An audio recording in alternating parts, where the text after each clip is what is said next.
Destiny's viral moment the other night. Oh, the one that my mom and her mom aren't proud of? Yeah.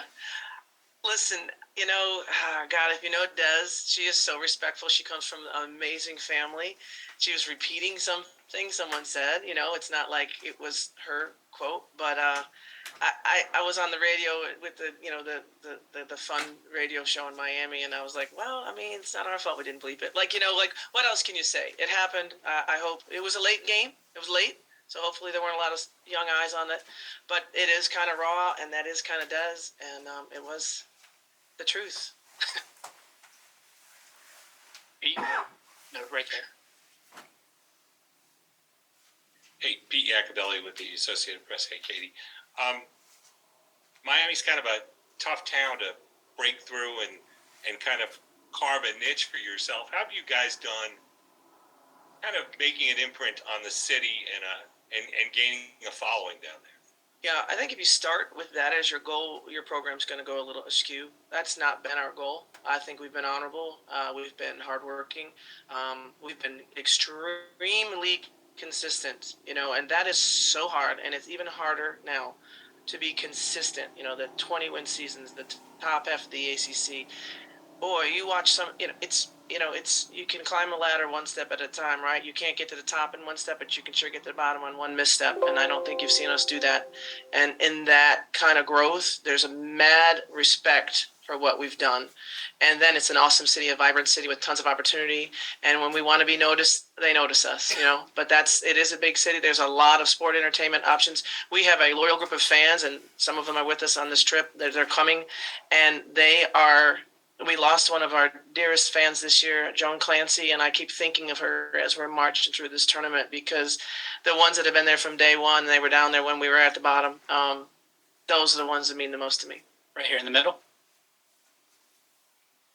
Hello, Jacob Arts, Villanova Radio. Villanova's second in the country with turnovers during the film you've watched. Second most? Or second least. I'm kidding. I know that statement. Is there any? But I'll go tell my team they're second most, right? Is there any weaknesses you could see with the film you've watched so far that maybe exploit them, maybe allow them to turn the ball over a little bit more than they have throughout the season? I'm a little bit more veteran than to ask that question, right? I'm not going to answer that one. We're going to try. Aaron? I was in Greensboro last March when Destiny had her against Louisville. Yeah. So this is, that's the second time she's had kind of a huge March moment, and it's in the span of a year. What does it take, or how does she pull that off? I guess is it the mentality she has that allows her to be successful in those types of moments? Actually, the same exact play, same spot, different shot, but same exact call. All right, she's got these big eyes. She just has them. And they're biggest saucers, and when she's really locked in, and really they just get bigger and bigger. And there's just this immense amount of trust between Destiny and our staff. Destiny's never going to let you down.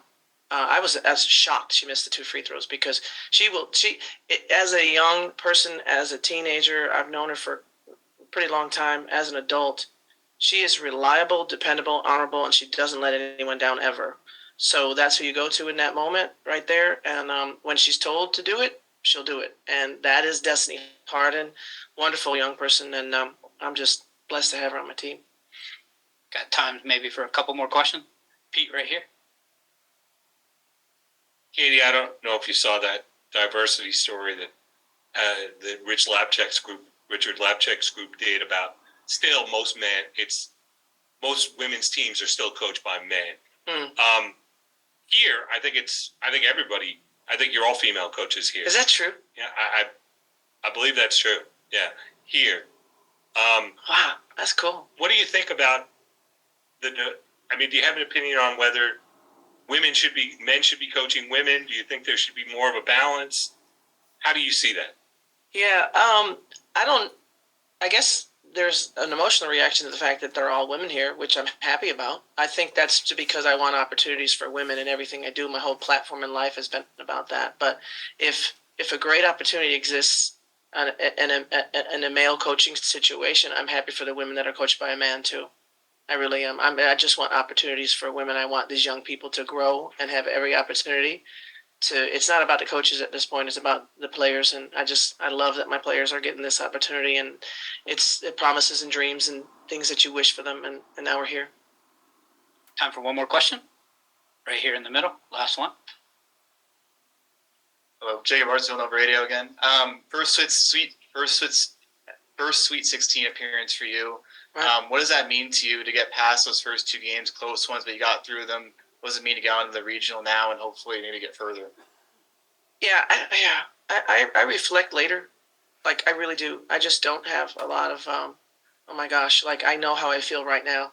I absolutely will reflect on this, but I have a mission for this group of players and this staff and this university, and I'm moving forward with it. Thanks, Coach. Thanks.